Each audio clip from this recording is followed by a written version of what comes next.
Lights dim, low screens aglow. TOYG takes us where dreams flow. Action heroes, villains, dark night. Every scene, heart still alight.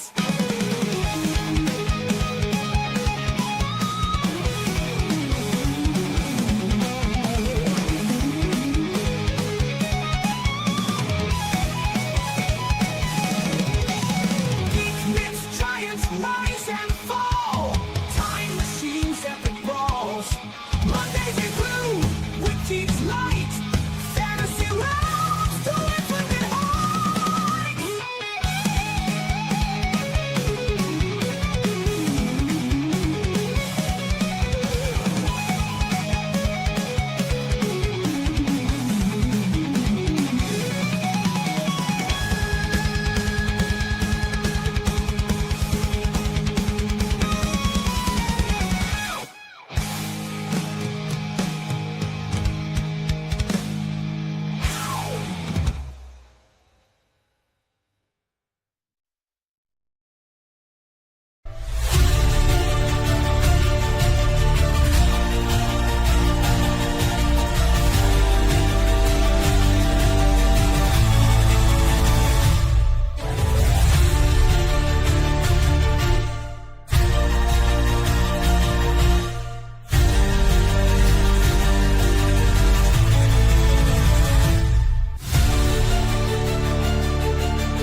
Hey up, it's Steve from the Old Yorkshire Geek, and welcome to episode 93 of Magnificent Mondays. And this week we're having a look at Cliffhanger.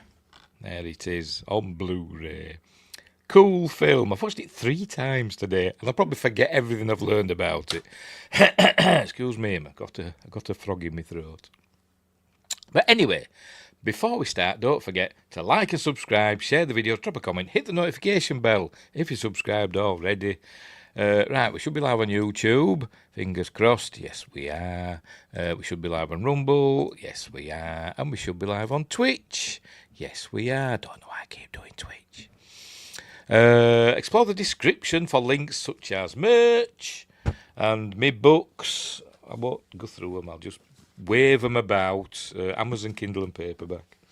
And my other links like my music channel and stuff like that. All the links are down there in the description.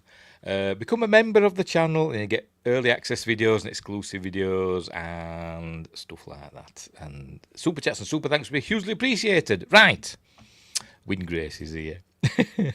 Cliffhanger is no over the top, but it's fine. I think I've seen that once. Is that the arm wrestling one? I think it is, isn't it? I think I've seen it once.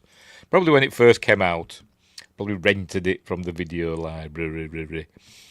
But anyway, welcome, Win Grace. Right, so Cliffhanger from 1993. We're on episode 93, and this one's from 1993. It's a coincidence, isn't it? Directed by Rennie Harlin, who'd also done stuff like Die Hard 2 and Cutthroat Island, a film I've never seen. I'd never got around to watching it, you know, the one with Gina Davis in and all that. What else? Long Kiss Goodbye. Is it that one? Another one with Gina Davis. He married her, didn't he? Did Rennie Harlin. And one of the Nightmare on Elm Street 4. And Driven, another one with Sylvester Stallone, which is not a bad film, is Driven. It was originally supposed to be a Formula One film. Excuse me. But Formula One, they didn't get permission from Formula One, so they ended up doing it in, was it Champ Car or Indy Car, whatever it was called at the time. Ended up doing it in that instead. And it's not a bad film. Excuse me. And other stuff. He's done other stuff as well. It stars Sylvester Stallone, who also co-wrote the screenplay with Michael France. What else? It's also got John Lithgow. Or is it Lithgow? I've heard it pronounced both ways. Michael Rooker. Paul Winfield. And it says special appearance by Paul Winfield. I don't know why it says that, but it just does. And Ralph Waite. Music by Trevor Jones, who's one of those composers, movie composers that is, you know, underappreciated, I think. He's done some great scores. Like Labyrinth, even though I don't like Labyrinth, the music were good. And Dark Crystal and I'm blanking. And others. And others. Let's hover over his name and see if it says anything. Doesn't say anything. Never mind. What else? Had a budget of $70 million, which is not to be sniffed at, back in 1993. It had a box office of $255 million, and I think it's generally well regarded, I think. People seem to enjoy this film because it doesn't mess about, does it? It just gets on with it, doesn't it? What was its reception? Critical response. It's only got 68 on Rotten Tomatoes. It's only got 68%. But I've always said people, you know, whenever I've mentioned Cliffhanger to people, I've always said, yeah, it's all right, is that film? So I suppose that 68% means it's all right, doesn't it? But anyway, I enjoy it. Right. Oh, by me, I'm burping already, tell you. Right. We'll get on with it, shall we? Obviously, we're not going to watch the film because YouTube will go mental. We're going to watch it in a series of stills. And I'll try and remember what I've learned from the 2 audio commentaries and the behind the scenes that's on the Blu-ray. And we'll go from there. Right, so I'll pop myself down in the corner. I shall. And we'll get on with it, shall we? Right. Hang on, let me full screen this baby. And we can begin. He says, there we go. Right, we're off. There we go. The good old Studio Canal, I think, isn't it that? I think, when it comes on. I think it's Studio Canal, is it? Come on, show us. Yeah, Studio Canal. Not Studio Canal Plus. I don't know what the plus stands for, but anyway. Anywho, one good old TriStar. And Carolco, remember them. This must have been going, I don't know, this must be near the end of Carolco's run, 93. I don't know, they did Terminator 2 in 92, didn't they? What film broke them? Was it Cutthroat Island? It might have been. That was one of the biggest bombs of all time, wasn't it? But anyway. There we go. Mario Casar, bless him, presents. And we begin with a helicopter. There it is. A Rennie Harlin film. Who's from Finland, by the way, is Rennie Harlin. I was getting mixed up, though, with... I'll go back to Rennie Harlin's name. I'm not going to show it now, is it? There we go. I was getting mixed up with the director of Predator 2 for some reason, whose name I'm blanking on. Who directed Predator 2? I know they're probably nothing alike, but I do tend to get them mixed up. Because he also directed a Nightmare on Elm Street film. I think he did the 5th one.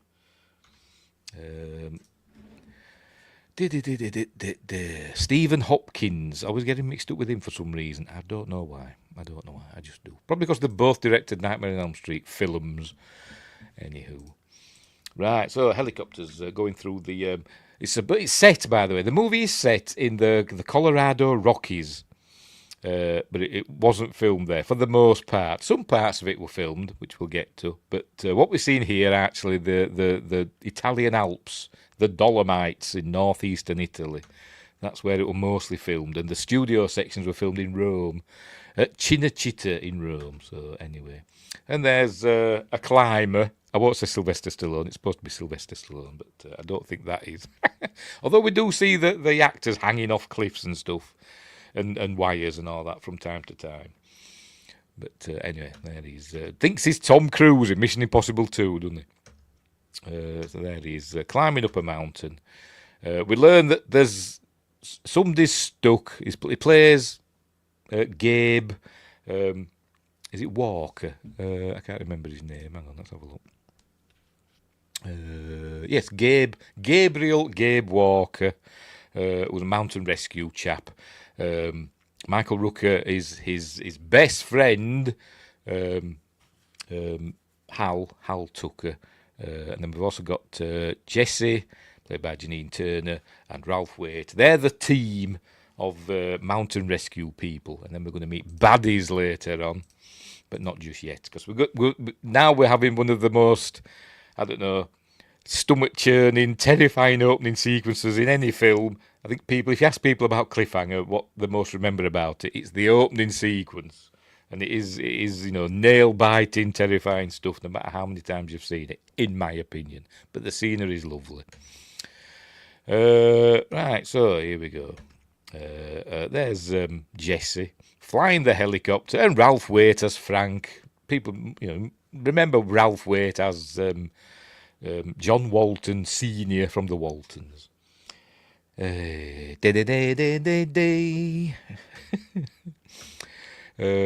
so anyway, the heading now. There we go. So we see that Michael Rooker has decided to take his girlfriend and scale the tower, which is like a peak, a pinnacle. Lots of pinnacles, like mountain pinnacles rather than peaks in this mountain range. I don't know if the Rockies have these sorts of peaks, but they do in Italy. Anyway, they've got stuck up there. Apparently he's hurt his knee or something, so they're stuck. And the actual actors are actually up on this peak, which is, I think, it's about 4,000 feet up, something like that. And they are actually there, but fastened with harnesses and all that, nailed into the rock so they can't fall off. But, still brave of them. I wouldn't want to do it. Apparently, to get them there, they dropped them off by helicopter, probably loads of stuntmen and loads of harnesses, and it were all safe. But they dropped them off. The helicopter obviously couldn't land, so it just landed on one skid on the edge, probably up here. And they got off, fastened them to the rock face and buggered off. And then Rennie Harlin came in with his helicopter and probably had a big bullhorn, and action! So anyway, so there he is. There they are. And we learn that obviously the helicopter can't get to them. So Gabe's on his way, and they're going to use a cable. They're going to get him across to another peak where the helicopter can land, and get him that way. There he is. There's Sly. That actually is Sly dangling. I don't think he's like 4,000 feet up in the air there. But what they do here, they use a cool wipe. They use the helicopter, as we see. That's obviously Sylvester Stallone. Here they use the helicopter as a transition, and as the helicopter transitions, we cut to an actual mountain climber who starts climbing up this peak. Lots of wire removal, by the way. There's a bit of CG in this film, but a lot of the effects and stunts and stuff are actually real, or in camera, but there is some CG and lots of wire removal. And sometimes you can tell the wire removal, because they did say in one of the commentaries, there's like a commentary by Rennie Harlin on the Blu-ray, but Rennie Harlin and Sylvester Stallone. Sly doesn't say a lot, to be honest, in the commentary, mostly Rennie Harlin. But there's another commentary by the technical crew. And they were saying that it was really hard to do the wire removal against the patterns of the rocks, and you can actually tell, because sometimes you see some shimmering above the climbers. That's obviously where they've removed the wires and cables and stuff, and not quite got it right. But anyway, Wingris says it's no Shatner, but it looks good. Ready to Star Trek 5. But he's not just climbing that mountain because it's there. He's rescuing somebody. Anyway, that's it, like Tom Cruise in Mission Impossible 2. Anyway, off he goes. There's Ralph Waite. There you go. He gets to the top of them, and greets them. Say, hello, I'm here to save the day, etc. I'm here to save the day. Oh. And they're all jolly and nice. The helicopter's lowering a winch. There we go. And he hammers a piton into the rock. I've always wondered, how do they stay in? We never had to hammer a nail into a wall at our house, so they just come straight back out again. But how do these pitons stay in these rocks? I don't know. But it's done that, so fastens this to that, and then the helicopter goes over to the other peak and lands. And then so they use the helicopter as the anchor on the other side. John Vesta way low. Did I sound like John Wayne? More like John Wayne than Sylvester Stallone. Whatever. Get off your horse and drink your milk, Adrian. Anyway, whatever. Right, so, and this is, that's Hal, and this is his girlfriend, Sarah, played by, can't remember, I say she doesn't have a big role in this film, played by Michelle Joyner. She doesn't have a big role in this film, but it's memorable. Sylvester Stallone agreed to take this on this film, by the way. He's one of the producers as well, I think. Because he had a fear of heights, apparently, and he wanted to conquer that fear of heights, so he did this film. Mental, innit? Anyway. And I've read in the IMDb trivia, there's a couple of scenes where Sylvester Stallone stumped up his own money or took a pay cut to pay for some of the scenes because the other producers wouldn't stump up the money for it, or the insurance company or something wouldn't insure him. There's a stunt coming up that at the time were the most expensive aerial stunt ever done or something. We'll get to that. And then there was another scene where a fluffy animal comes to grief, and they decided to change it because it didn't do well at review screenings. So they decided to change it, and Sylvester Stallone stumped up $100,000 of his own money to reshoot that scene. But anyway, we'll get to that as well. Where were we? Oh, yes, the rescuing them. Right, so here we go. So the helicopter lands over to the side. There we go. That's it. Cool scenery in the Italian Alps. So what they're going to do, like I said, they're going to use the helicopter as an anchor, and Hal goes over first because he's hurt his knee. A Vietnam War wound, he's told her, but apparently he twisted it getting out of a hot tub. But anyway, there you go. That's why he calls him Captain Hot Tub. Right, so off he goes. He makes it across, obviously. There you go. He says, oh, he's made it. Of course he did. Whatever John Wayne would say. And she gives him a kiss. Oh, look, did you see that? Anyway, so off she goes. She's obviously terrified, and I would be as well. So off she goes. There we go. And apparently they did have the actors doing this. I don't know how high up they are. It's hard to tell. But they are quite high up. And I think Rennie Harlin, he went across on this a few times. But anyway. A hawk tour. He should just spit on that thing. I don't know what you're on about. I know who Hawk Tuah, the Hawk Tuah girl, but I don't know. Have I said something? Probably. Anyway, right, so off she goes. But as she's going across, she's obviously terrified. There we go. She's going across, her harness or her straps or whatever, this starts to break. This catch starts to break. And they had to put a disclaimer at the end of the film. I noticed in the credits, I can't remember if it was at the beginning or the end, but in the credits there's a little disclaimer saying the equipment, so it must be some equipment that is well known. You know, they haven't just made their own strap or whatever. It must be some well known mountaineering equipment. Equipment. And they've said, you know, it's safe to use. It would not break under those circumstances or something along those lines. But anyway, it breaks. There we go. You can see it there. Look, it breaks. It cracks, and she's gonna fall, but not straight away. There we go. Ah, no, she's slipping, and I'd have just plummeted to my death, me. But I thought you said he hurt it getting out of a Hawk Tuah. Oh, right, hot tub. Hawk Tuah. Anyway. Right, where were we? Oh, she's dangling above the... I don't think that's the actress. I think that's probably a stunt woman. Probably. I don't know. You never know, do you?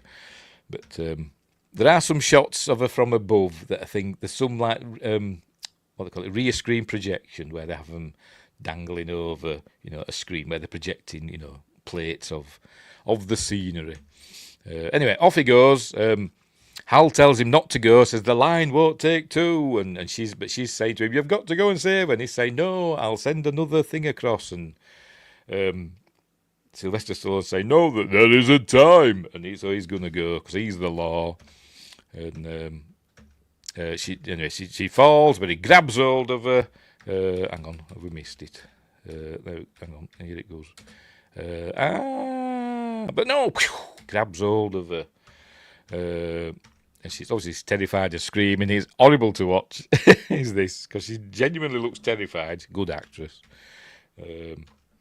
But his hand slips out of the glove, and Sylvester Stallone was saying, they had a hell of a job to get her hand to slip out of that glove, because it just wouldn't slip out, and they were oiling her up and doing all sorts to get her hand to slip out of this glove, and eventually, you know, they got it. I mean, it's only like an insert shot, isn't it? But they got it in the end. And she falls. There we go. She slips and down she goes, plummets to her death. So does she have a parachute then, do you reckon, under there? They said in the technical commentary that she were on a cable, like a bungee rope, when you see her falling. And I thought, really? But maybe that's what it is. And Justin's here. Yay! Hello, Justin. Welcome to the show. We've only just begun, as Karen Carpenter might say. But anyway, there she goes. Oh, look at his lips. Oh. Got a great mouth, hasn't he, Sylvester Stallone? Anywho, thought it Wingers. No, they literally killed her. Did the studio own her? That's Hollywood, baby. Yes. Anything for the shot. Well, I've never seen her in anything else. What else has she been in? Let's have a look. If I can find her. Where is she? See, she doesn't even have a Wikipedia link. So she mustn't have been in anything else. Let's have a look on IMDb. Her only role. Oh, this were her last role. Wouldn't it be spooky if this were her last film that she did? No, she was in something last year, something called Cold Wallet. Yeah, she's been in loads of stuff that I've not seen. TV shows and stuff, but she's been in the X-Files, apparently. In the year 2000, she was in the X-Files, so there you go. Speaking of the X-Files, so no, they didn't kill her off in real life. Just thought I'd settle that. Speaking of the X-Files, I was watching it and I thought one of the main baddies I thought would have been well played by a cast member from the X-Files, but we'll get to that. Anyway, she's plummeting and obviously everybody's sad and there she goes on her bungee rope. That looks like a dummy, doesn't it? But I don't know. Apparently she's on a bungee rope. You'd have thought, why don't they just have a parachute? Sarah. Anyway, right, so we cut to 8 months later, and we're at, where are we? A federal, there we go, United States Treasury in Denver, Colorado. 8 months later. Here they are counting out loads of money. These are in $1,000 bills. Does it show it? Do we get a close-up of the money? It doesn't show it, does it? But anyway, we're at Treasury Department. These are $1,000 bills going into these 3 cases. So there's $100 million in total. Ish. And it's going to be transported via a plane. This actor here. Hang on, let's get a good picture of him. Spoilers, we don't know it yet, but he's a baddie. I can't remember the name of the actor. I'll know it when I see it.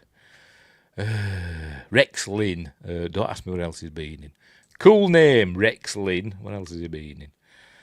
CSI Miami. Oh, you're in Better Call Saul as well. Oh, right, fair enough. But I thought, Mitch Pileggi had been good as this character, because it kind of looks like him a bit. Apart from the moustache. But I thought Mitch Pileggi had played a good Travers is the character name.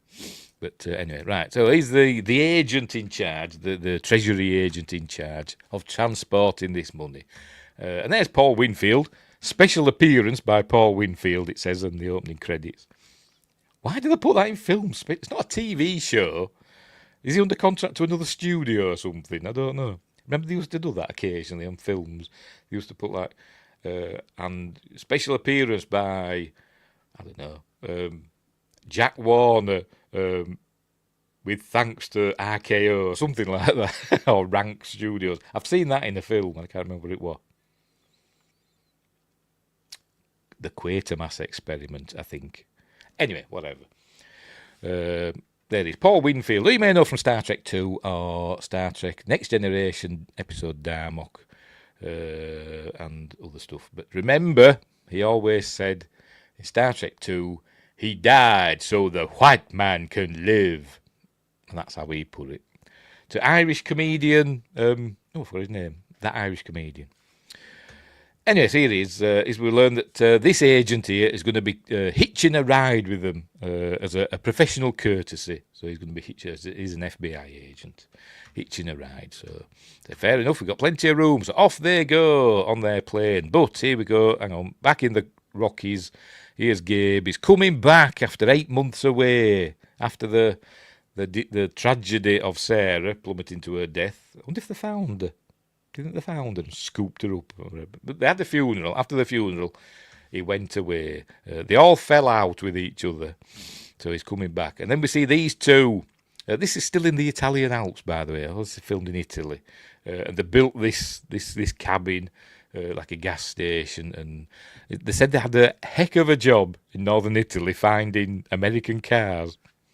But obviously they got them. We meet these two. These are two, what do they call them?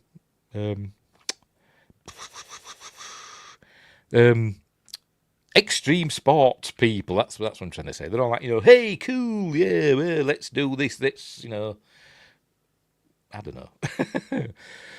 Let's shred, etc. They say stuff like that, don't they? Anyway, Wingrace says they located her, but what they found didn't live long. Fortunately, what? Yeah. Dear. Could have done some rocket boots, couldn't she, to save the day, like in Star Trek 5. Anyway, obviously they recognise Gabe. They're old friends of Gabe's. Hey, it's Gabe. Come on, man, let's go. And that's it. They're all cool bro dudes, and they're all talking about, yeah, dude, bro, and all that. It's a wonder one of them, to be honest, isn't... I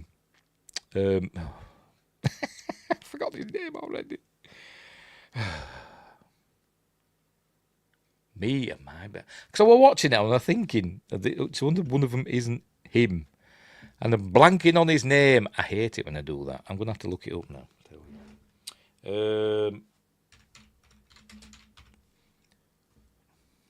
Right, just bear with me. And you'll say, why can't you remember his name? Seth Green. So it's a wonder one of them isn't Seth Green. That's what I was thinking. Anyway, here they go. Right, so they go chasing after him. He's in his Land Rover there in there, I don't know, Jeep or whatever, I don't know. Hey, how you doing, Gabe? Yeah, dude, man, yeah. They think he's come back, but he hasn't. Now he's been working up in Denver. Anyway, they're going to go to the tower, which obviously where the disaster happened at the beginning of the film, and they're going to do a killer jump. So that makes him look a bit pensive. Says, are you coming? No, you're fine, etc. So anyway, so off they go. Anyway, it's going to see Jessie, who's brushing her horse. If Josh Temple were here, he'd be saying, why are you pulling that face, Steve? Don't we all brush our horses? Anyway, so here he is. Apparently he's gone to pick up his stuff. I think he and Jessie may have been in a relationship previously. I think they were.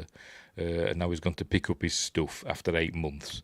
And she's not really happy to see him because he just up and left. And they're saying, I had to leave. Oh, pardon me. And then she said, you had to leave? She said, yes, after the funeral, I had to leave.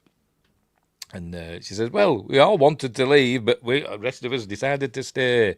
Look, she's cross, look. And she storms off. She says, I've got to go, I've got stuff to do. And he says, I've come for my things. So she says, well, that you know where they are, I've got to go, blah, blah, blah. Stop blaming yourself. You did what you could. It's not your fault. He said, I could have held on to her. I said, well, no, you couldn't. He says, it's as much Hal's fault as well. What were he thinking, taking her up the tower, inexperienced climber as well, blah, blah, blah. He has a horse. He must be a starship captain. He must be. Is this a secret Star Trek film? Maybe it is. It's all on the holodeck. Anyway, so there we go. So off she goes and leaves him. And he says, I want you to come with me. And she says, I can't. So I'm late for work. See you. And then Thor arrives. That's Thor. Played by Thor, which is Rennie Harlin's dog. So there you go. That's Thor. Going up to comfort Sylvester Stallone. Sorry, Gabe. Right, here comes the plane. I don't think that's a real plane, is it? But anyway. And speaking of Star Trek, recognise him. Oh, hang on. Just a minute. There you go. Can you still hear me? Yes. That actor there, can't remember his name, but he's been in a few Star Trek episodes. I think he's been in TNG and Voyager. I think it was the original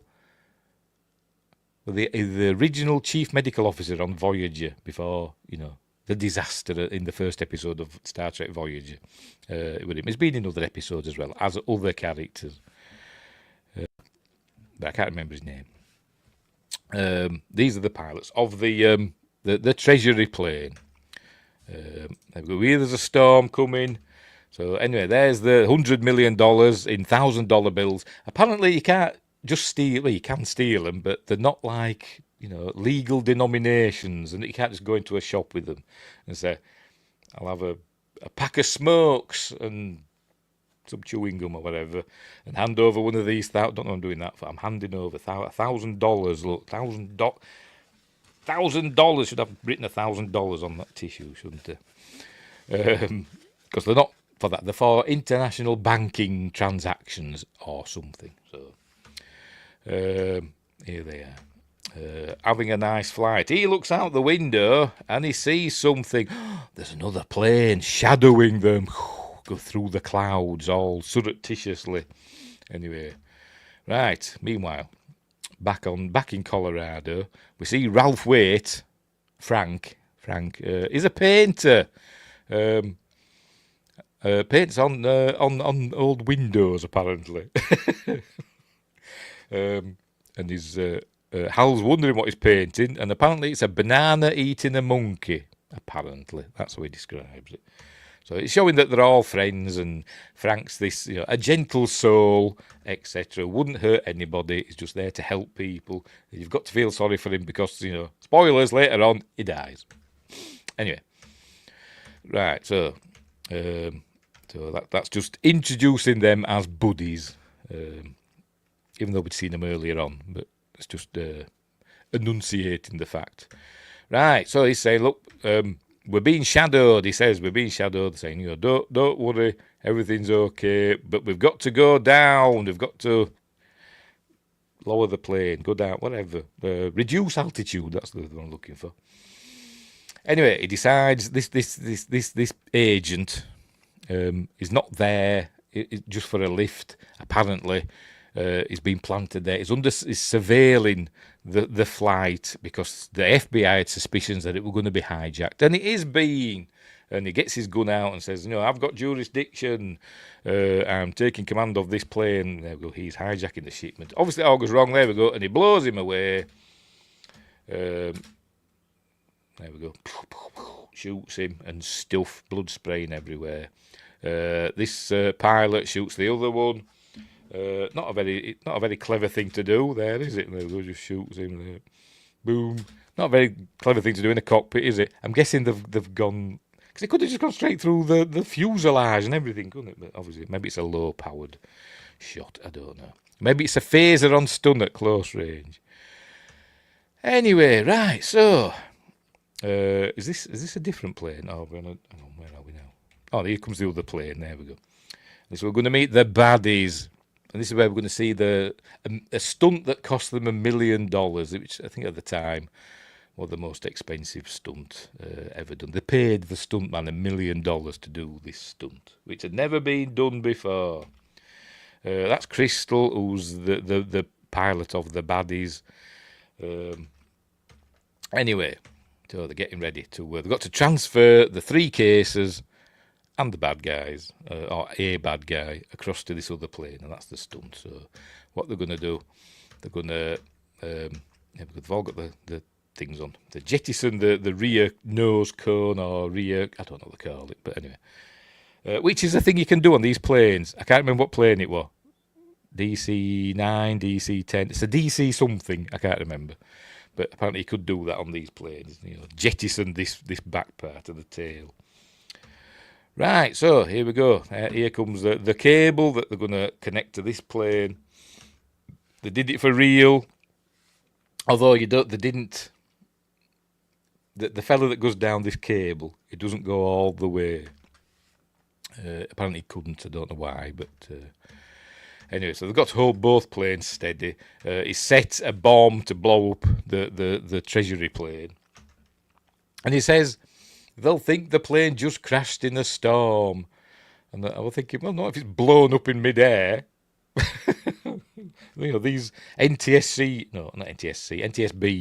people, they know about these things, don't they? But anyway, see questions here, setting me right. It's a DC-9. Right.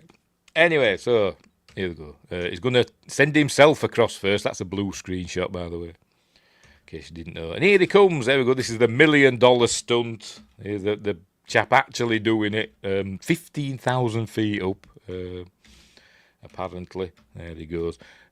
But I think it cuts away now. He makes it to the thing, but he couldn't actually get in the plane. I don't know why. I'm guessing he just jumped off because he's got a parachute. I'm guessing he just jumped off and parachuted down. I don't know how many takes did this. It cuts away of them pulling him in.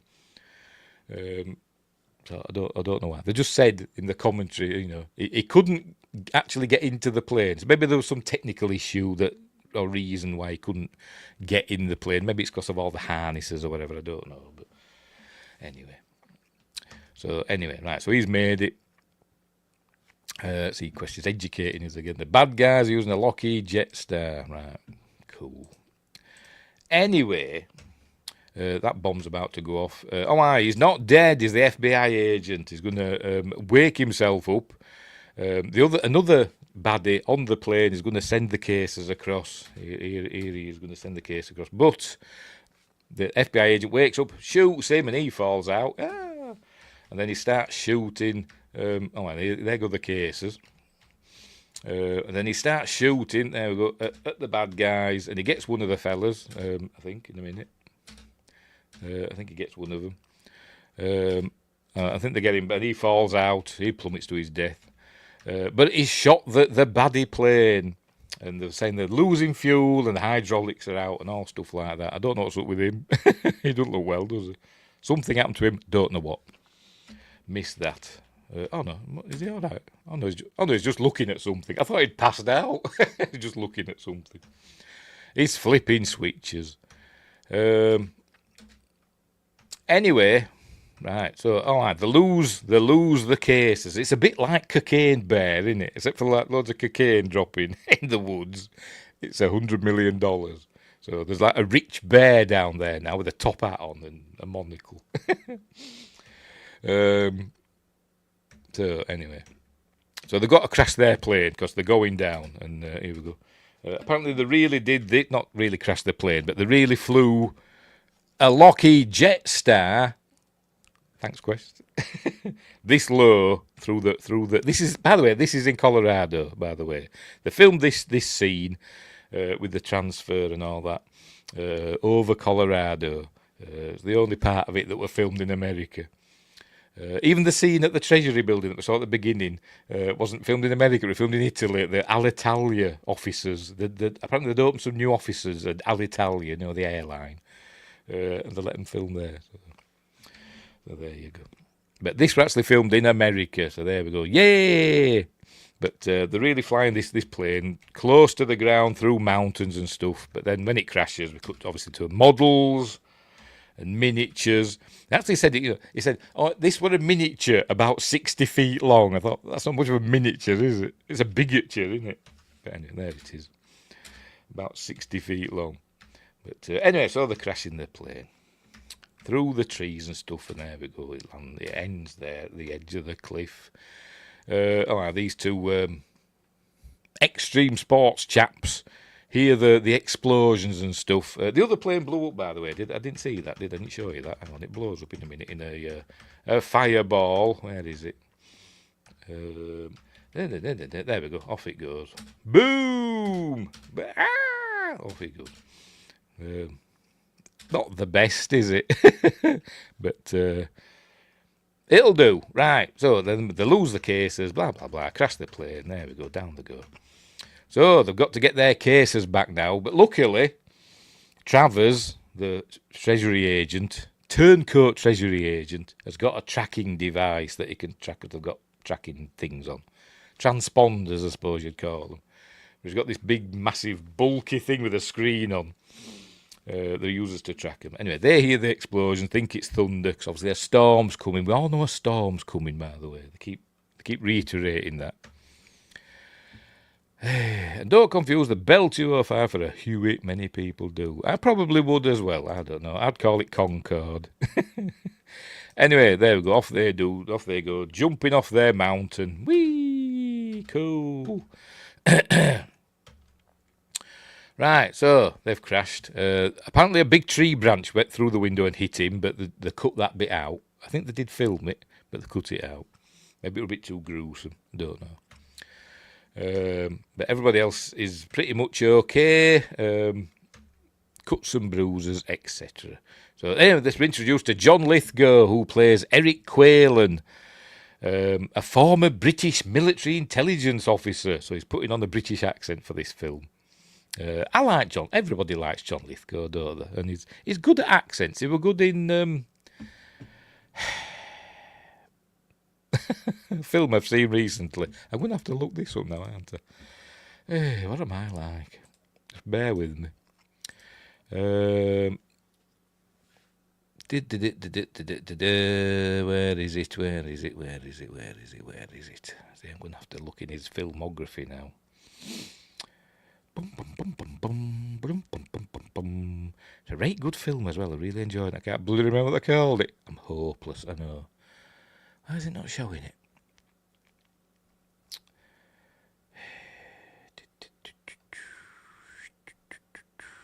It's a New Zealand film. And he plays a New Zealand, so he puts on a New Zealand accent. And it sounds pretty good. And I can't remember the name of the blooming film. And it's not showing it on Wikipedia. So I'm going to have to go into IMDb, and that'll tell us, won't it? Should be near the top, I hope. The Rule of Jenny Penn, that's it, The Rule of Jenny Penn. Great film, I really enjoyed that. He's good in that. With his New Zealand accent. Don't ask me to do a New Zealand accent. Just watch Lord of the Rings.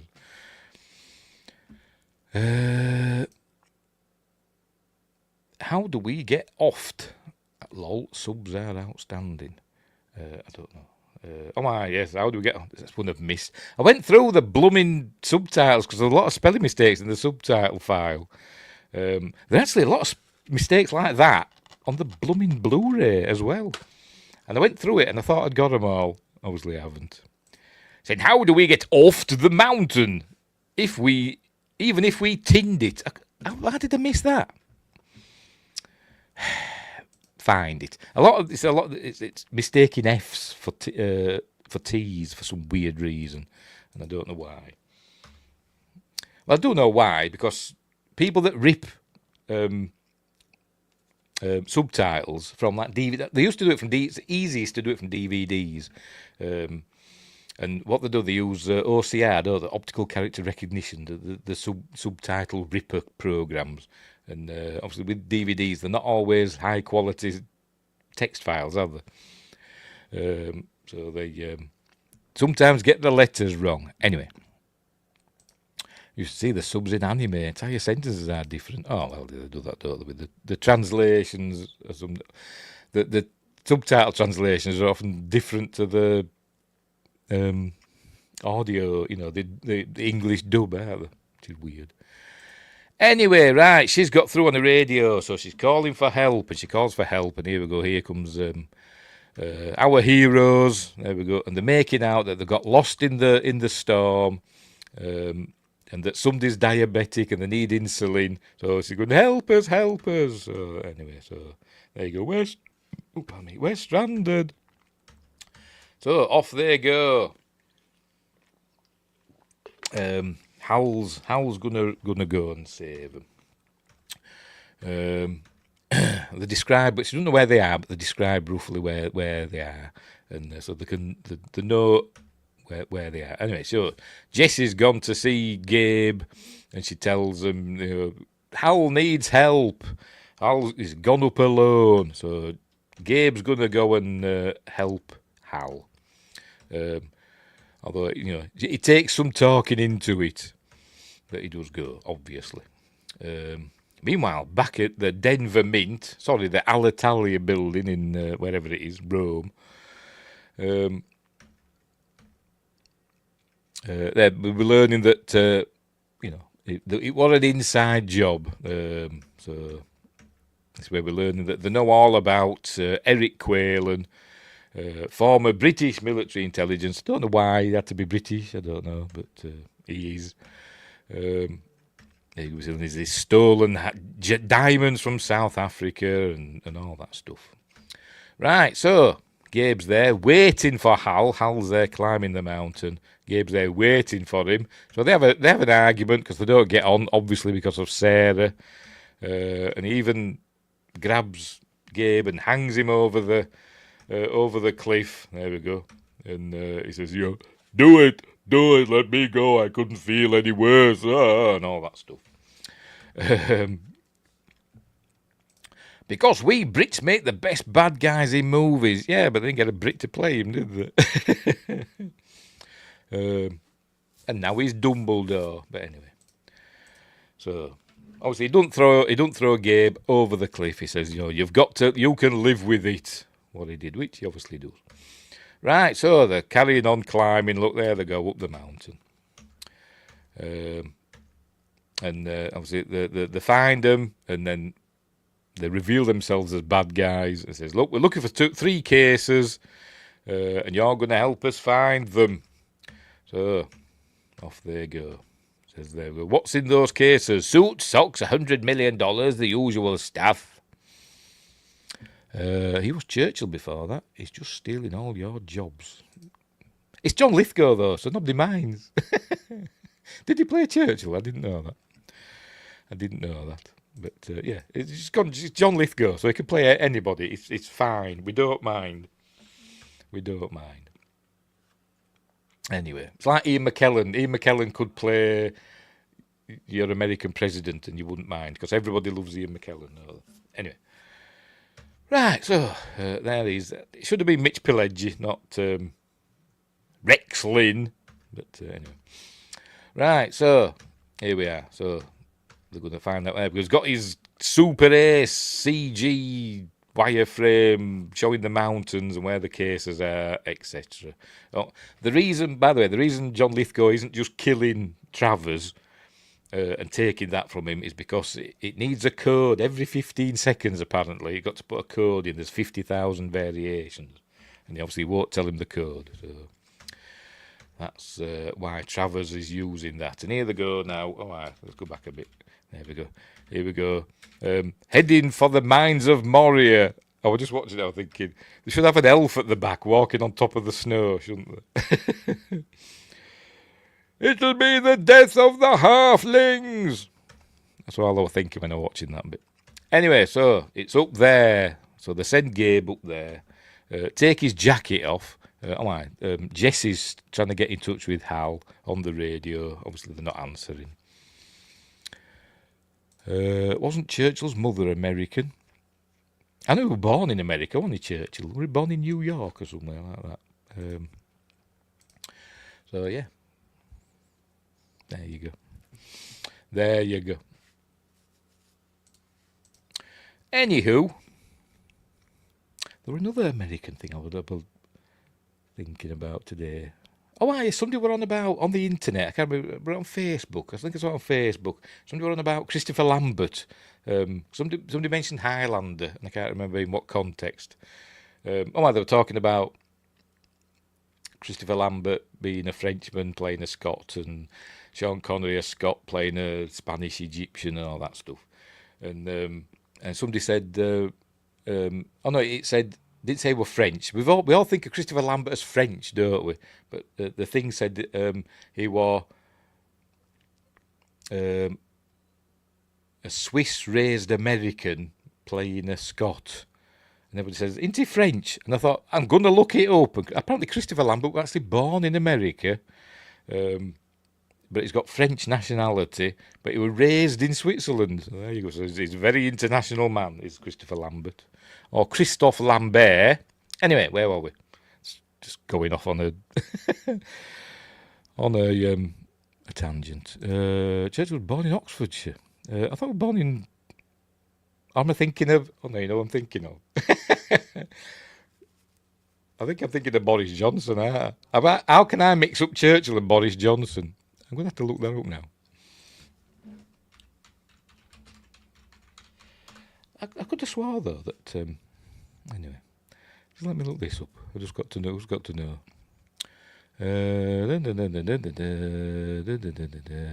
Oh, yeah, but Boris Johnson that were born in New York. How can I mix up Boris Johnson and Winston Churchill? Oh, dear. Bear with me. Yes, he was born at Blenheim Palace. Yes, there you go. Was he raised in America then? I don't know. I know it's something that he spent a lot of time in America. I'm sure he did. I was thinking of Boris Johnson again. Anyway, whatever. Whatever. History's not my thing. Where were we? Right, okay, yes, they're sending Gabe up to get the cases. So it says, you fetch, and they take his jacket off him as insurance. So off he goes.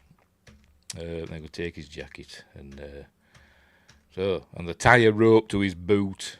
So off he goes up the thingamabob. Is it this where we see the rock face shimmer? They've removed the wires. I think it might be. Hang on, I'm just going to. Oh, for Pete's sake. Maybe not. We do see one later. I think this is a... Not that. No, it's not that. It's later on. There's one later on. There's a map painting. Anywho, there he is, climbing the thing. We need Spock with some rocket boots. Anyway, off he goes. Gets to the top. Finds the first case really easily. Churchill's mother was American. Yes, somebody just said that, hadn't they? Yeah, Justin's just said that. I thought I'd seen somewhere that he was born in America, but obviously I'm mixing up Boris Johnson and Churchill. I think they're the same. I think Boris Johnson's just a reincarnation of Winston Churchill. And not a very good one. What the hell was that? Are the birds? Why are the birds flying about? Just saw that. Anyway, smashes open the case. They're easy to get into, apparently. There's the $1,000 bills. Denver Mint, it says on. Look, that sounds more like one of them companies that'll sell you plates and stuff, like them Star Trek plates. You can't see it's up there, like, them plates or commemorative plates. That sounds like, isn't it, Denver Mint? But anyway,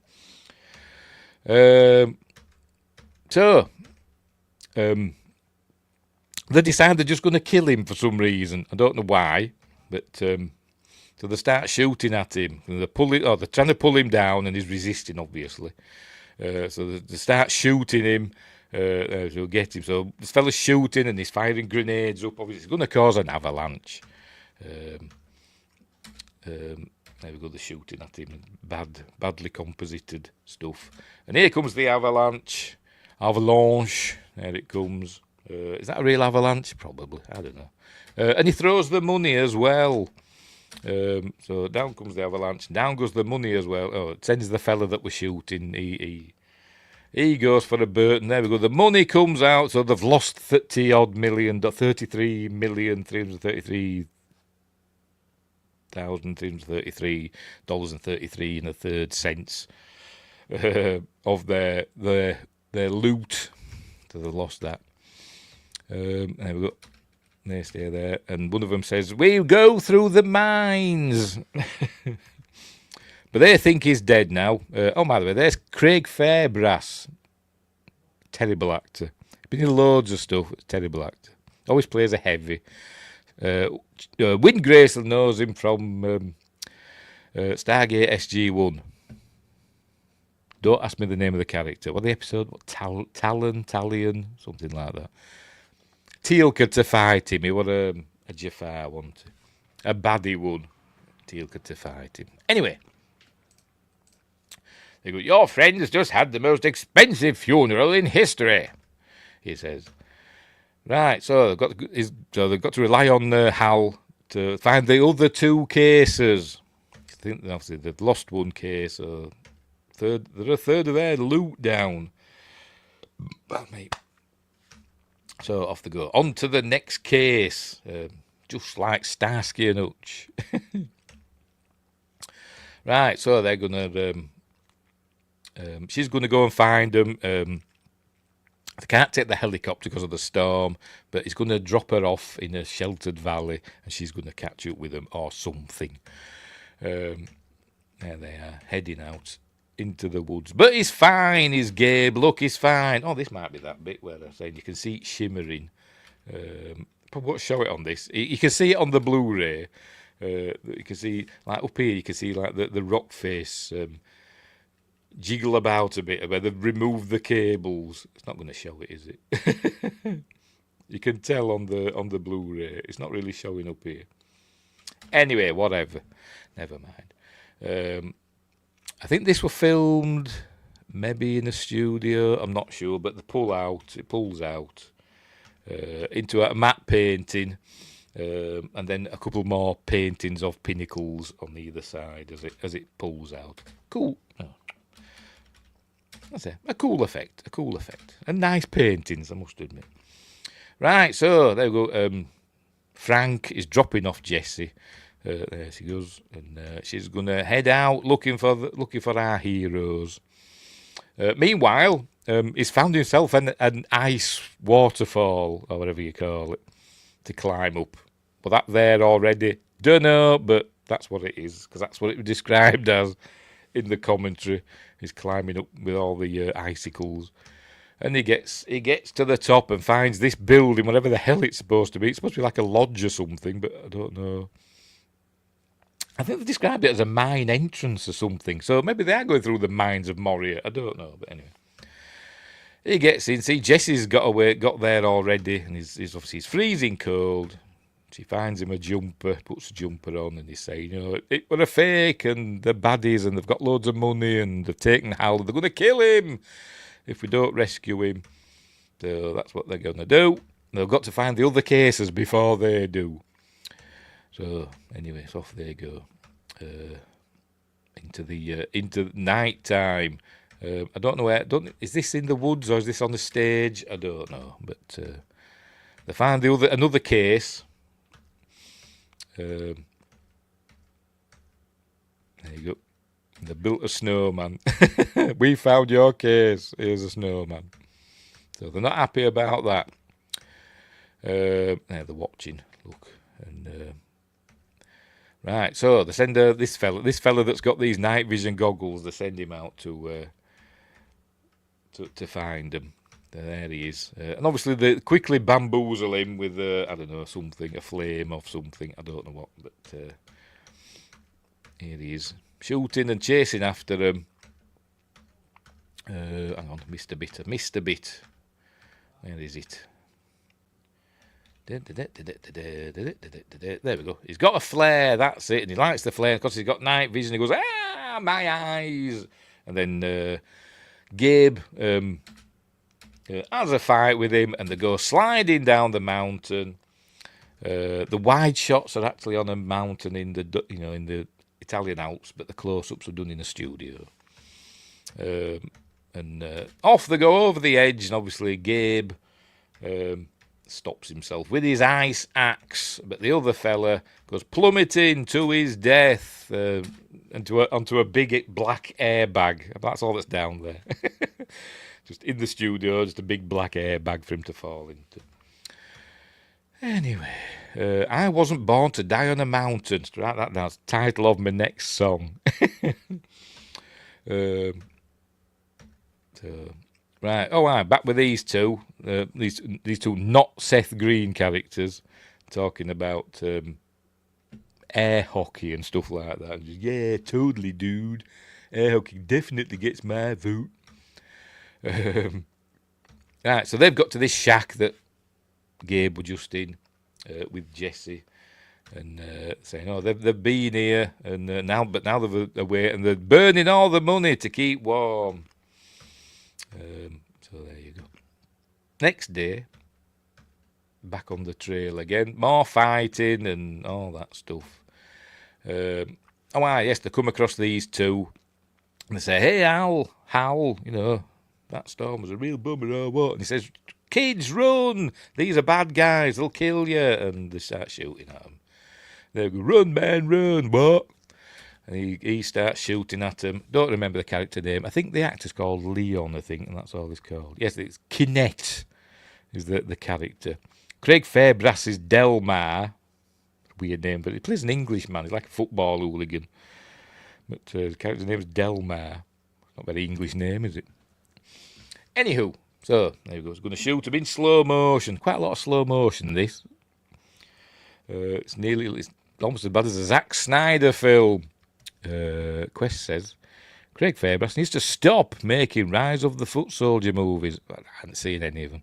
The first was based on the true story told in Carlton Leach's memoir. Never heard of him. I've never seen it. I've heard of them, but I've never seen any of them. Anyway, not my cup of tea. So they kill one of them, and the other one gets away. There we go, putting his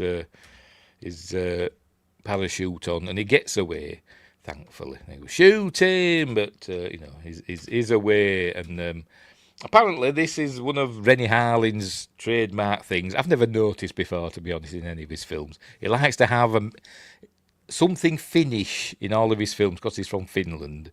And in this case, it's the Finnish flag that is on the parachute.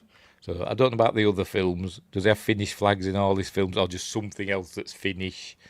I don't know. What else? A Nokia phone? I don't know. That tinned fish that stinks, is that from Finland? Or is that Swedish? I don't know. But have you seen Essex Boys? Have a chuff. Why would I want to watch Essex Boys? I don't know what it is. Is it like Essex Girls? I don't know. But no, I've not seen that. Anyway, so he ends up in a tree. There's whoever he's called, but he ends up in a tree and knocked out. Yes. Oh, well, he's cross, his Hal saying, "No, you didn't have to kill him," and all that. And he says, "Kill a few people and you're called a murderer. Kill millions and you're called the conqueror. Go figure." And I thought, what's that got to do with the current situation? Don't know. Is he planning on killing millions? Don't know. But anyway, whatever. Right, so they carry on looking for the third case. So that's it. They've already lost $66 million. Unbelievable. Right, so off they go. You've got a massive pair of binoculars, keeping an eye on them. But then into this cave to try and... Well, they're going through the mines of Moria, aren't they? They're heading over the top. They're going underneath. But they find a cave full of bats in a minute. Here they are. Oh, they found guano. Found bat guano. And there we go, all the bats. But I don't know what... Do they have fruit bats living in caves in Colorado? I don't know. But is it going to show a close-up of them? Because in there behind him, they're all the fruit bats. You know, they're not like... They look, flying foxes, essentially. Cute, cuddly flying foxes. But apparently quite often are riddled with lice and stuff, aren't they? But anyway. Obviously, they're disturbed and they'll come flying out. Maybe they're giant vampire bats, like in Indiana Jones at the Temple of Doom. But there we go. All the bats come out, which is an optical effect. I think there might be CGI bats. I think they're either CGI bats or the real bats optically transposed over them too. So they're just pretending that there's bats. They're in my hair and all that. Anyway, so there we go. They're fine. There's only a few bats. They're fine. Right, here's Frank, still looking for them, using his heat sensing thingamabob. He finds the other... I don't know the name of them. What were they called?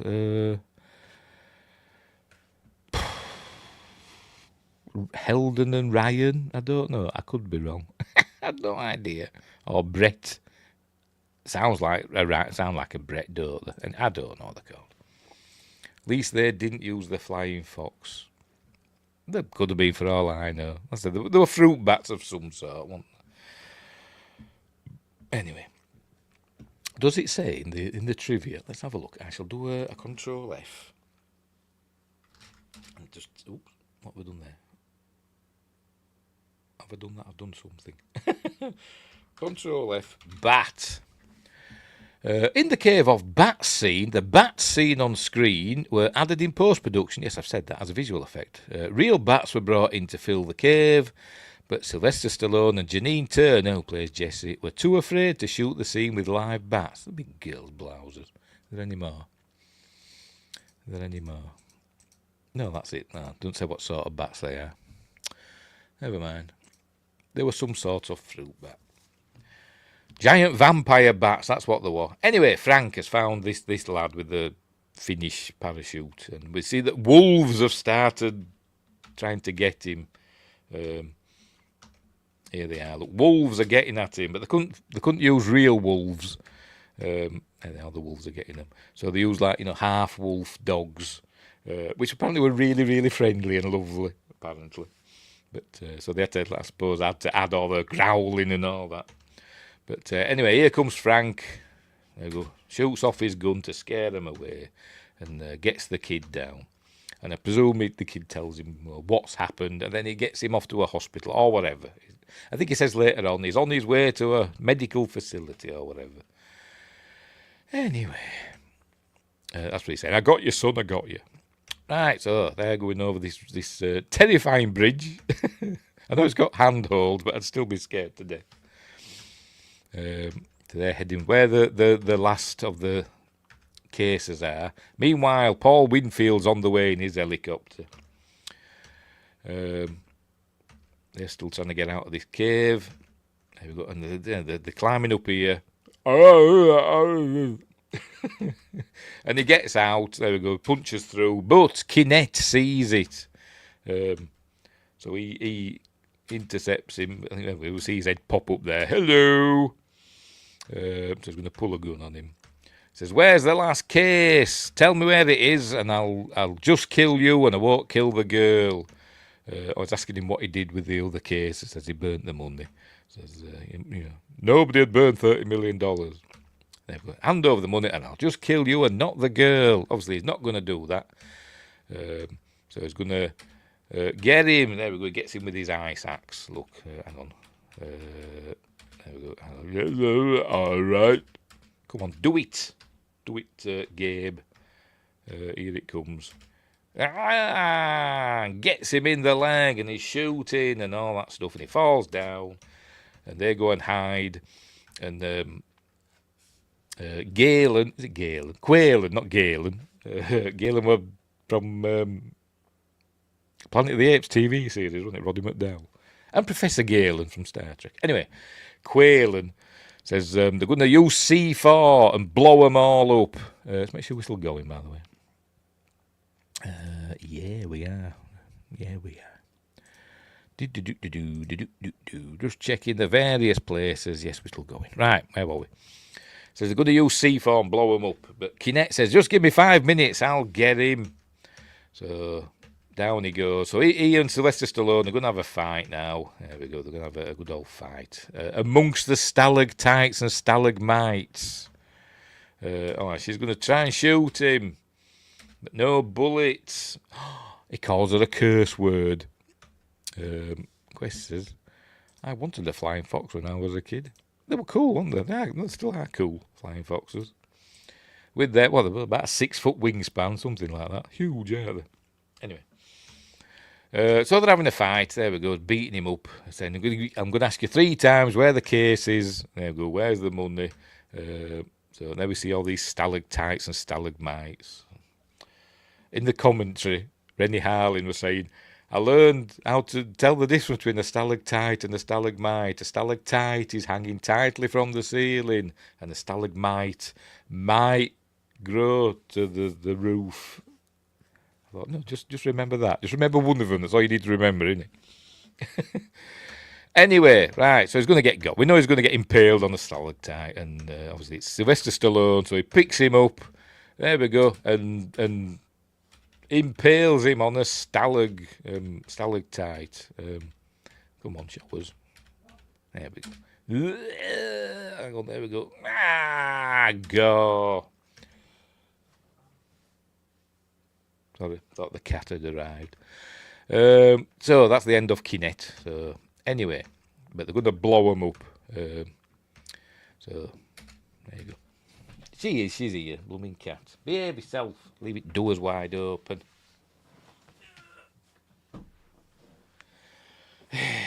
Dear. Winger says, I think they taught us T for top. Oh, right. Fair enough. I was taught, stalactite, because it's hanging tightly from the ceiling. So that's how I remember it. And stalagmites are mighty, growing from the floor. Whatever. Anyway, so that's all going to blow up in a minute. He's running across the thing saying, no, Gabe, run, they're going to blow it up. And there we go. There we go, it's going to blow up, look. There we go, 1 minute 40 they've got. So they're using, where is it? I've lost it again, there we go. They found some rope, which I think they got from that shack. Apparently it's 60-year-old rope. And she says, will it hold? This rope is 60 years old. Will it hold? He says, probably not. Quest says, I watched all of the anime series 86 again today. Never heard of it. Don't know why, but it's one of my favourites, along with Full Metal Panic. Cool. Never heard of it. I'm not a big anime fan, as I have said many times in the past. Although there's some I like, I'm not a big fan. So they're going to try and get down. Before the explosion, here we go, it's going, look. So there they are, dangling on their 60-year-old rope, trying to get purchase away from the way it's going to blow up. That rope is as viable as the jet fuel in Battlefield Earth. Yes, and the Harrier jump jets and that still work after, 1,000 years or something? I don't know. Battlefield Earth's amazing and terrible at the same time. Anyway, so obviously they make it, and it all blows up. There we go. It snaps, but they've got hold of the rope. Oh, yes, she falls, but he grabs her. This is obviously a reference back to the beginning, but she's obviously not got oil and margarine on her hand, so he can keep hold of Jessie. So anyway, they get up and finds shelter. Boom! Just as it all blows up in a pretty pathetic explosion, to be honest. But anyway. Quest says 86 ends on a bit of a cliffhanger, so I thought it would be relevant. Oh, right, fair enough. Fair enough. Not being cancelled though, has it? I hate series that get cancelled on cliffhangers. Such a space above and beyond. Anyway. Right, so where are we? Right, so they've survived that explosion. There we go. All rocks raining down. Right, so here comes Frank in the helicopter. He sees a body in the snow with a smoke thing, like not a flare, but a smoke thing, a smoke flare. I don't know what you call that. So he lands. The rest of them have got Hal at gunpoint. He's like, "No, Frank!" But it's her. What do they call her? I can't remember her name. Crystal, of course, Crystal. Played by Carolyn Goodall. That name rings a bell. What have I seen her in? That name rings a bell. She does look familiar, I must admit. She was in Schindler's List. White Squall. I don't know. But she does look familiar. Probably from Schindler's List. But I wouldn't think that, probably. Have I seen her in anything else? Let's have a look.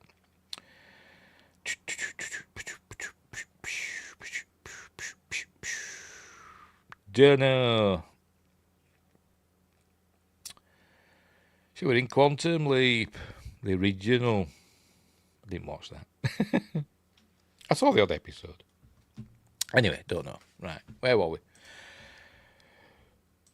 Obviously, it's a ruse. Frank comes out. She grabs his gun. Says, "Ha, fooled you." So I came here to help you. We don't need your help. We just need to find this case with millions of dollars in. But they're just going to shoot him. Well, Craig Fairbrass is, much to everybody's chagrin. So did they not want to shoot him? I don't know. But anyway, so they blow Frank away. And she's not happy. She gets up, look, she calls him a maniac. All blood on the face, look. "You stupid maniac. Nobody told you to shoot him." Anyway, Hal goes up and says, "Frank," and this guy going, but he gets Frank's knife. You see there, look, hang on, does it show it? We'll get a better view of it. With Frank's knife there. We saw earlier on he cut down that kid that were on the parachute with his knife. It's like a flick knife. And Hal gets that knife, so he's now got a weapon, and then Frank expires. There we go. So it's the end of John Walton. Good night, John. Right, so he stashes the knife, and they're running across that bridge. But then he hits a tripwire, that's it. It says, "Go, get back, Jesse, run." And then it all blows up like that. And obviously he just makes it. Anyway, meanwhile, Travers is getting fed up now because they lost 2 cases already. And he says, enough is enough. And he's saying, Quaylen is saying to him, give me the tracker. He says, "I'm not giving you the tracker. It's got 50,000, this is my only leverage." Anyway, so they have a bit of a face-off to these two. They end up pulls a gun on him in the end. They've got 15-second intervals. He's got to put in a code. He pulls a gun on him. So Quaylen gets Crystal and shoots her because she's their pilot. She says, "What are you doing, Eric?" And he says, "Sometimes you got to sacrifice." And he blows her away. Says, "Now I'm the only one that can fly us out of here. We're partners again." So he's going to fly the helicopter, which is not a Huey. Justin says, White Squall was a good film. Jeff Bridges, Ryan Philippe. I've seen it once, and I can't remember much about it. Was it a Peter Weir film, or was it Peter Weir? I think it was, wasn't it? Anyway, whatever. Anyway, where were we? Oh, right, yes. Gabe and Jesse are heading for Isengard by the look of it. Vertical Limit wasn't terrible. Okay. Did I mention that before? I can't remember. Another one that I think I've seen once and never again. Right, so this is Paul Winfield is heading in with his team of agents, and apparently they've called in the Air National Guard, and they called in their helicopters, but apparently it's broken down. They're going to be an hour. So anyway, right. So meanwhile, we're on a special effects stage. I think this is on a stage. This side, the right hand side, is on a stage. Left hand side's a matte painting. Apparently this ledge here is a lot wider than it looks. It's just a painting all from there. Anyway, so there he goes. He appears as if by magic. But it's not a narrow ledge. Anyway, they're going up this ladder or whatever, and to the top. And they find the other case. There it is. So he gets that, opens it up, starts stuffing it in his rucksack, the rest of the money. I don't know why he's stealing it. Why don't you just throw it away like the rest? But for somebody is stealing this lot, putting it in his rucksack. Quest says Everest was not so good. I don't think I've seen that one. I've heard of it. I can't remember who's in it, but anyway. He's stuffing the money in his rucksack, and he sees a little hole, obviously where an animal lives. So he's had an idea. Anyway, right. So he's located on his thing where the case is. So it says we don't need Hal anymore. So it sends Craig Fairbrass to bump him off. And he says, "Yeah, do it quietly." So off he goes. So they're going to have a bit of a fight. It says, it says, "You're a dead man." He says, "Yeah, I'll be dead in a minute. You're an asshole, but I'll be dead in a minute, but you'll be an asshole or forever or whatever." There you go. You will always be an asshole. So they're gonna, instead of shooting him, they're just gonna fight, or he's just gonna beat him up. This is where he does his football and soccer analogies. So doing it all that. Except he's not sure. There we go. A penalty kick for unsportsmanlike. Call blimey, governor. Two defenders. Goes past one defender. Two defenders. Anyway, so he's beating him up, but obviously there's a plan. I thought he were going to actually duck out of the way here, but he doesn't. He just actually boots him in the face. I thought, anyway, so he goes over the edge a bit. There we go. So he's dangling now, standing on his foot. But remember, he's got that knife. He's got John Walton Sr.'s knife. And there we go. He stabs him in the leg. Who's got the knife? Stabs him in the leg. There we go. Through the artery by the looks of it. Then grabs his shotgun. Season's over. A-hole. And blows him away. Boom. And he goes, a stunt man. Who looks more like, I don't know what they call him. I forgot the bloody name of the Gary Shandling. Something like Gary Shandling than Craig Fairbrass, doesn't it? Anyway, he goes over. Off he goes. Over the cliff. And he looks, and he says, I said quietly, because he just sees a body falling. Craig Fairbrass thinking he's Vinnie Jones again. Yeah. If you didn't know, you American people, Vinnie Jones was a soccer player before he became an actor. Don't ask me what team he played for, I've forgotten. But he was one of these hard men of soccer. Good. You're an idiot, anyway. And he's not a very good actor either. I'm not a fan of Vinnie Jones. He kind of does me head in. Anyway, he was good in Extras. You remember that series, Extras? Ricky Gervais's Extras. He was good in that because that had Vinnie Jones and him from EastEnders. Played one of the Mitchell brothers in EastEnders. I can't bloody remember the actor's name now. But had them, having a fun contretemps with each other. That was funny. But anyway, whatever. I'm waffling. Right, so he gets back up. He's tracking where this money is, but in a bit like what we saw in Total Recall. A bit like what we saw in Total Recall a few years earlier. He's tracking it's moving about a lot. Remember when Arnold Schwarzenegger put the tracker in a piece of chocolate or whatever it was, and them rats were moving it about, and it ended up eating the tracking thing. That's what's happened here. He's put the tracker on a rabbit. So there we're just going to see the rabbit now. Here comes the rabbit with the tracker on. Any minute now.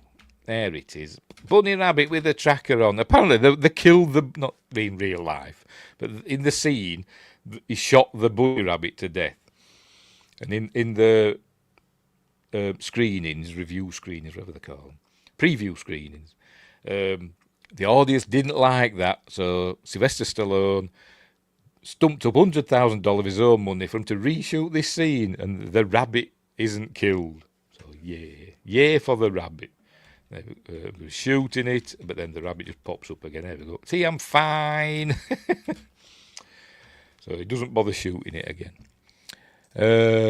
Justice says, Vinny is an okay actor, lock, stock and snatch in Europe, but he can only play, that's all he can play, isn't it, really? He was funny. He's not got much range, has he? Let's say that. I suppose he knows his niche, doesn't he? Anyway...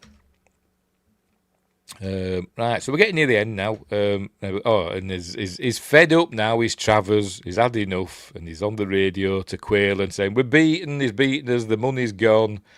Gabe Walker's beaten us. The man no law agency ever could. A 20-year career I flushed down the toilet because I'm not going to get anything out of it.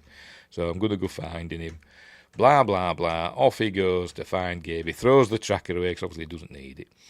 And Quaylen's going to go fly the helicopter. Because everybody else is dead now. All his squad's dead now, aren't they? Yes, they are. Because he killed Crystal himself and Nivette. Is it Nivette? Whatever. Kivet. What I can't remember. Got stalactited. And Craig Fairbrass is... doing a header down the mount, the Italian Dolomites. Anyway, there goes Gabe with Travis in hot pursuit. Terrible shot. Missing him, obviously. And it does... Oh, right, and then we get a little... yes. Oh, dear, he just lost his government pension. Yes, he did. I suppose he thought he was going to get millions and millions of dollars out of it. It's probably be better than a government pension. But obviously that's not happening now, is it? He's going to lose his life. Anyway, so Sylvester Stallone's jumping off a cliff into some trees, much like he did in First Blood. In First Blood, back in 1981, 2, when was First Blood out? Great film, anyway. So he's doing that. He's going down some trees. Here we go. Falling down through the trees. Hurts himself again, much like he did in First Blood. But apparently when he lands at the bottom, here he is down at the bottom. They're on a stage now, not in the countryside. We're on a stage. You can kind of tell, can't you? Anyway, right. So she's on top of a mountain with a 60-year-old rope round her, and she thinks it's Frank in the helicopter. She's going, Frank, Frank, but then we see it's not Frank. It's John Lithgow. So she's fed up. And then we cut to this set, which is a set in the studio. You can tell it's like something from, I don't know, a Hammer film or something like that, isn't it? It's like totally different to everything else we've seen in the film. It's cool. I think it looks, cool because it's got ice and stuff, but it looks nice. But I think the production designer or somebody to do with the film in the commentary said this was done after he left. He had other commitments. He had to leave and go do something else, and then somebody else did this. And he says he was never satisfied with it. I think it's just the lighting, because it doesn't look like it's outside, does it? It looks like a set, a cool one. But anyway, this is where Travers is trailing Gabe. Gabe's bleeding everywhere. Questions up. They don't screw up the First Blood prequel they are planning. They're doing a bloody prequel. Who's going to play Rambo then? In a prequel. There'll be somebody with muscles, won't it? Anyway. So here he is tracking Gabe, and Gabe's just going to jump out and get him right now. Got you! And they pulls him down into the water. There he goes under the water. Does Gabe, and we see him under the ice. There he is. Oh, he's pulled his shirt off. See, you got your shirt off. It's under the freezing cold water. Obviously, it's not really. It's probably lovely and warm because they're in a studio.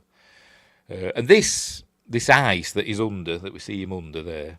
Hang on, this shows it again. There we go. According to Rennie Harlin, it's fiberglass, but according to one of the technical people, it's something else, and I've forgotten. I've forgotten what it is. So I'm going to have to see. I have to do my Control F in the trivia and see if it says. I'll type ice. Right, bear with me.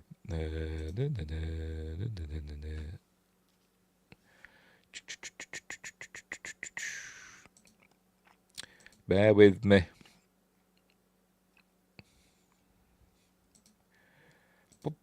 No. What the heck's that? No. Doesn't say. I forgot what it is. It's. I think it said gel or something like that. Oh, what was that? What was that noise? Don't know. Quest says, oh, hang on, I'm not done yet. Sorry. Wingrace says, a current era Vietnam era movie doesn't sound too promising. Probably rated PG. More than likely. I don't know. Probably not. There's a thing going around, says Quest, that fans are suggesting Tom Hardy or Adam Driver to play John Rambo. I can see Tom Hardy, as Ram, not really Adam Driver. Although he's we saw how well built he was, didn't we, in Rise of Palpatine? I don't know. We'll see. We'll see. And Stallone got a son, a muscly son. Anyway, so he's underneath this ice, which is not ice, it's something else. But he's got a gun, look, and he shoots through the ice and gets Travers. So Travers himself falls through the ice, excuse me. But he's sinking down now, is Gabe. But Hal arrives and saves him, because they're friends again now. There's Travers dead. For Pete's sake. And he goes and saves, there we go, grabs him and pulls him back up, and everything's cool. And but here comes Quaylen in his helicopter. Look, he's fine now. Look, he's got some clothes. Does he have some spare clothes in his bag? Drag? I don't know. But you think he'd be like having hypothermia or something like that, wouldn't he? But anyway. So they make a deal to hand over the money, because he says, I've got Jesse. So there we go. Jesse talks to him. Says, sorry, Gabe, I thought he was Frank. So they've got to go to the highest point near Bitka Ladder. So, and there is a ladder there, so it is well named. So off they go, up this escarpment, or whatever it's called, I don't know. But there we go, to see him there. He's there, look, and the ladder is here. Look, we'll see it in a minute. There it is, you can see the ladder now. And there he is with his rucksack with $30 million in. $33,333,333.33 in it. So anyway, so he says, let her go or I'll drop the money. So he lets her out. And obviously, it's, they're going to have a fight. I think he throws the money and it all goes everywhere. So they're all now fed up, and he's going to pull the helicopter's got fast on the ladder, and it pulls the ladder out like that. I can't remember that.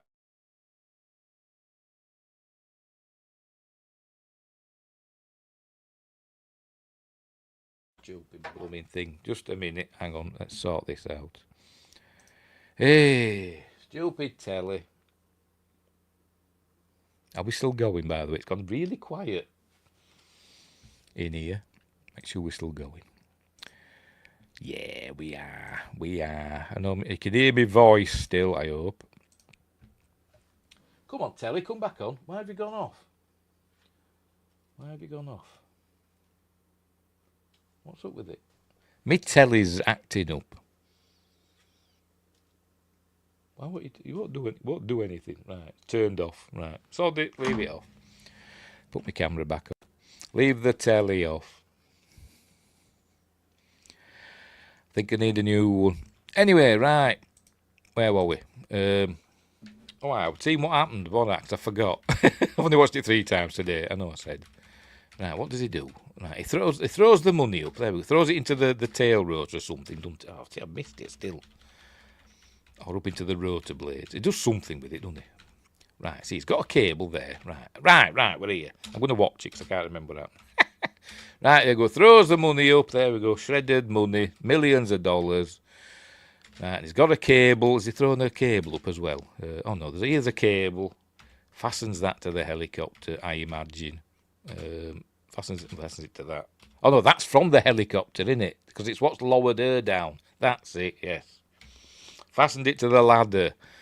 And now he's hanging on the ladder. Is this all part of his plan? It seems a bit reckless, doesn't it? Anyway.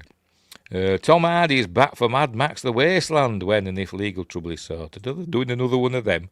Because Furiosa didn't do very well, did it? And I still haven't watched it. But apparently it's quite good, isn't it? But I've still not got round to watching it. Anyway. Right, so here comes the ladder away from the wall. He's dangling on this ladder and the helicopter's going down. There it goes. And it's going to crash into the wall. But not blow up yet because we don't want it to blow up just yet. It's just it's dangling there on this ladder. The bolts that's holding this ladder on are super strong. She's with Hal at the top, looking down. So they're going to have a fight on this helicopter. Here we go. So they're fighting away, and he knocks thing. It puts him in the helicopter. That's it, and then grabs on. The helicopter keeps dropping every time they have the move. The helicopter drops a bit more, and then he knocks him into the helicopter. And then it's going to go. The helicopter starts falling, and he grabs onto the ladder just in time. The helicopter's falling, and there we go. And he goes, no, I'm going to die. And it hits the ground and blows up, obviously, with a huge explosion. Not the best rear projection there, is it? You can obviously tell that's different, but whatever. And everything's fine. And he climbs back up. Oh, here comes Paul Winfield in his helicopter. He says, we'll get you help. And they get to the top. There you go. Please identify yourselves. Over. Because they're on the same channel on the radio.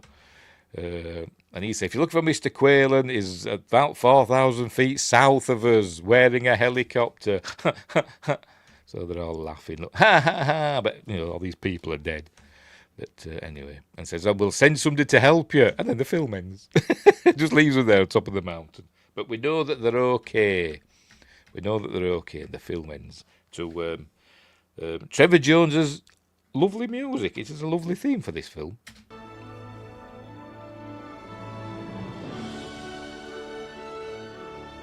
Yeah, probably got a copyright claim now. But, yeah, Trevor Jones, one of those movie composers that don't get the recognition he deserves, does he? So there we go, that's the end of Cliffhanger. Apparently they were going to do a sequel, weren't they? Which I didn't know about till I checked on IMDb. Ever seen it somewhere? Die Hard in a Dam or something. Cliffhanger 2, The Dam. Set at the Hoover Dam with Sylvester Stallone returning as Gabe Walker, taking out terrorists on Hoover Dam. But didn't they do that in Universal Soldier? Remember that? That's a film I haven't seen for a while. Anyway, Quest says, apparently George Miller is suing Warner Brothers Discovery for unpaid earnings. It's not the first time that's happened, is it? With Warner Brothers.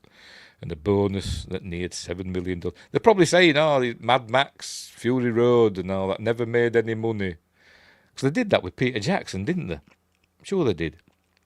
They said either Warner Brothers or New Line Cinema or whatever said the Lord of the Rings films were never profitable. So he had to sue him to get his money, didn't he? Can't wait for part 2 next year, mid-2026. I wouldn't mind seeing part, Cliffhanger 2, The Dam. Just he says, good movie for the time. It is a good film. It is an enjoyable action, romp, innit? It is a really good film. I think it's up there with a similar film in that it's set in the mountains with people hiking and stuff with bad guys. Is Deadly Pursuit, a.k.a. Shoot to Kill, with Sidney Poitier. and Tom Berenger, yeah, and Kirstie Alley. Really good film is that. But anyway, so there we go. That's the end of Cliffhanger. Great film. I really like Cliffhanger. I really do. What am I doing? Don't know. Get rid of that. So, that's that. Right, so we're all done. Go and watch it. It is on, I think it is on Amazon, and it is, streaming services to rent or buy and all that stuff. I put links in the description for the UK versions. I don't know about the American one, but I'm sure it'll be there somewhere for you to stream if you haven't watched it. And you can still get it on Blu-ray. Of course I did. Right, so what's coming up next? What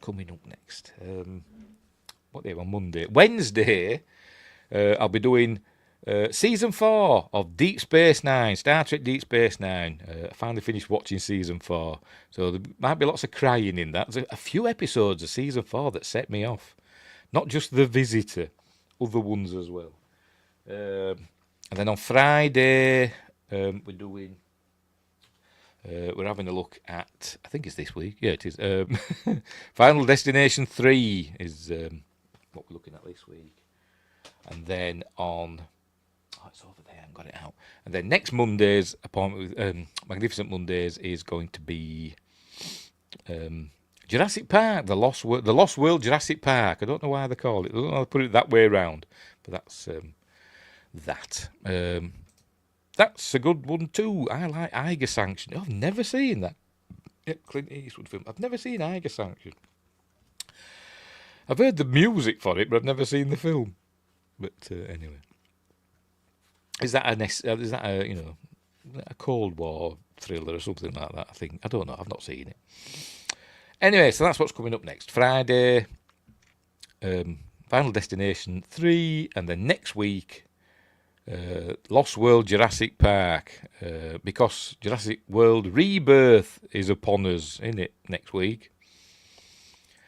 DS9 sucks until Ezri Dax shows up. I do like Nicole de Boer. She's nice, but she's no Jadzia. She's no Jadzia. I mean, come on. Terry Farrell. Bloody hell. Bloody hell. She married Leonard Nimoy's son, didn't she? Adam. In real life. But anyway, so that's what's coming up. Right, so we'll leave it there. I've got to sort some dinner out for my lad, because he's getting hungry now. Because it was like half an hour before the show, he's saying, "What's for dinner?" I said, "I've got a show soon. I've got time to be cooking." Anyway, Justin says, Eiger is excellent. Kind of a Cold War film. I'll have to look for it. I bet it'll be on Amazon, won't it? I'll have to look for it. My rewrite, says Win Grace, for DS9 makes Ezri a side character. She kind of was anyway, wasn't she? On in one season. Or do you mean she's not Ezri Dax? She's somebody else. Is that what you mean? Anyway, right, we'll leave it there. So thanks, Win Grace and Justin and Quest, for keeping me company while we go through and look at Cliffhanger, which is a cool film. As I said, look for it on streaming services or Blu-ray. It's a lot of fun. I think it's one of Sylvester Stallone's better efforts, in my opinion. It kind of got his career back on track, because he tried something else. Did he try comedies for a while, which didn't do well, and then this kind of got him back on track as an action star, didn't it? But anyway, we'll leave it there. We will leave it there. Quest says, great stream as always. Take care all. Yes, you take care too. Right, so I'm going to bugger off now. So thanks for watching. Wherever you are, look after each other. Don't forget to like and subscribe and share the videos and drop a comment and all that stuff. I'll put that back up to remind you. And until next time... No, hang on. Justin, I'm finished. It was a book. What was a book? Hang on, I've said something, haven't I? Well, I can't remember what I've said. Ezri's okay. She grew on me. Anyway... Yeah, she was all right. I like Ezri Dax. I think she's all right. I thought the dynamic between her and Worf, and they were all weird about,